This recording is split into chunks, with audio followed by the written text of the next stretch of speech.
Financial tools and processes vary from business to business. It's complicated and error-prone. Je passe le plus clair de mon temps à consolider manuellement les données dans des fichiers Excel et Access. I'm faced with the risk of errors in my reporting, which can lead to bad decisions, and I feel under pressure to share reports on time. Je ne montre pas ma réelle valeur ajoutée en tant que financier, puisque je n'ai pas le temps de me concentrer sur des analyses détaillées sur la performance ou de challenger les chiffres. Je n'ai pas accès directement, ni en temps réel, à des reportings sur des points ou projets spécifiques dans le périmètre dont je suis le manager. That was before.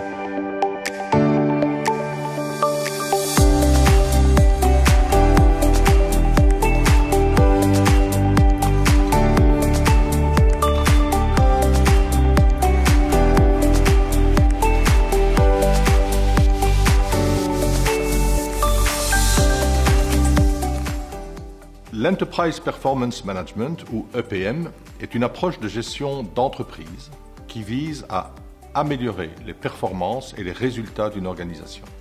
Alors, dans la foulée de la digitalisation des processus de vente via DigiSales, d'achat via DigiBuy, DigiPilot représente le projet visant à doter John Cockerill de processus et d'outils modernes en support de cet EPM. Le PM permet d'aligner les objectifs stratégiques de l'ensemble du groupe avec les objectifs des différents business qui le composent. DigiPilot va dorénavant supporter chaque entité, un département, une business unit, une business line, un business ou encore le groupe, dans l'élaboration de son business plan, de son budget annuel, de ses forecasts et dans le suivi de sa performance opérationnelle, tant au niveau du compte de résultat que du cash. DigiPilot permet également de consolider ces divers éléments aux différents niveaux de l'entreprise.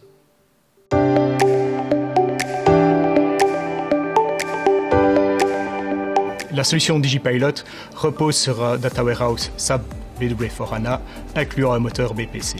Le Data Warehouse permet d'extraire des données financières, projets et de coûts de SAP, de les modéliser et de les mettre à disposition de la solution DigiPilot. Le moteur BPC permet d'augmenter la puissance de calcul du Data Warehouse, mais également d'y intégrer directement des données projets et de coûts d'entités qui ne seraient pas gérées sous SAP. Les utilisateurs n'accèdent pas directement au Data Warehouse ou au moteur BPC, mais via l'interface Analysis for Office, un add-on Excel sous forme de tableau qui permet soit de récupérer des données et de les lire sous forme de tableau, soit d'y introduire les données. Enfin, une solution de visualisation sous forme graphique, Power BI, est disponible pour consommer l'ensemble des données. DigiPilot, il va mesurer 3 éléments clés au niveau financier. D'abord, les reportings et les remontées de chiffres actuels, donc quelle est la performance de la société aujourd'hui ou le mois dernier. Mais il va également être un outil de prévision du résultat, chiffre d'affaires, etc. Et fait intéressant, il est aussi lié avec une prévision de plan de trésorerie, donc de cash forecast. Depuis janvier, toutes mes entités dans le secteur sont sur SAP. On vient d'intégrer notamment la Hongrie en début d'année. Donc c'est un outil qui va me permettre d'avoir accès à l'information très rapidement, de sécuriser mon information et d'avoir un outil qui est commun à tout le monde. Avec DigiPilot qui arrive, le travail de contrôleur de gestion va quand même assez bien évoluer parce qu'il faut savoir qu'actuellement, quand les résultats étaient finalisés, les contrôleurs de gestion qui avaient sous leur périmètre des sociétés sous SAP devaient s'amuser à prendre les données, les encoder dans un fichier Excel, les envoyer et puis nous on les injectait ensuite dans une base d'Access.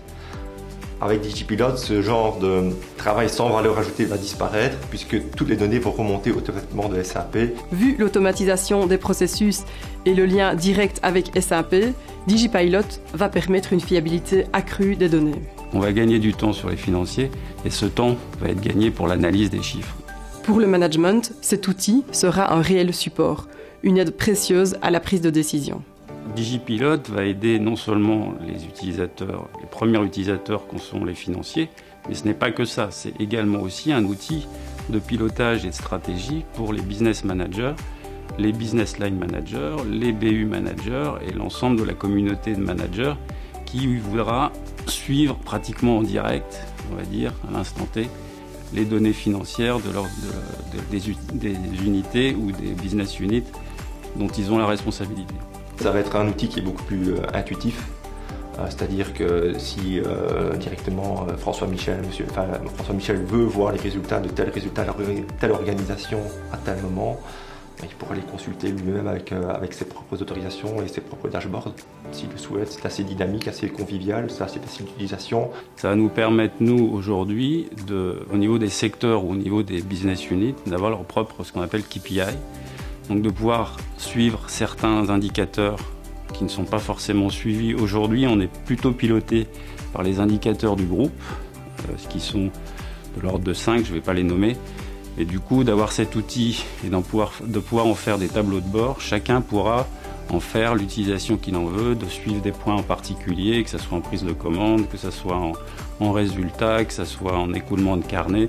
On va fonctionner avec Power BI. Donc, les indicateurs on pourra facilement switcher d'un indicateur à l'autre, d'une période à l'autre, et ça va être accessible aussi à tout le monde, c'est-à-dire que les patrons de secteur, pour l'instant, ou les responsables des contrôleurs de secteur, étaient souvent limités aux autorisations qui étaient liées à Access. Ceci va disparaître, ils pourront accéder, faire leur propre rapport avec leur KPI, leur période et les données qu'ils souhaitent analyser et visualiser. C'est aussi une interface qui sera évolutive. Donc là, on est vraiment au tout début, mais on sait qu'il y a des nouveaux projets comme le bilan carbone, avec énormément de nouveaux indicateurs non financiers. On pourrait aussi imaginer de faire tourner DigiPilot sur des indicateurs non financiers pour ce projet-là. Dans le contexte actuel, cet outil est indispensable et était attendu avec impatience par le secteur défense. La team DigiPilot a fourni des efforts considérables, mais ça en valait le coup. On a fait du bon boulot. Ce projet dure maintenant depuis plus de 2 ans. Et donc, je voudrais profiter de cette occasion pour remercier toute l'équipe qui, pendant ces 2 années, a travaillé très dur pour mener ce projet à terme. Merci à eux.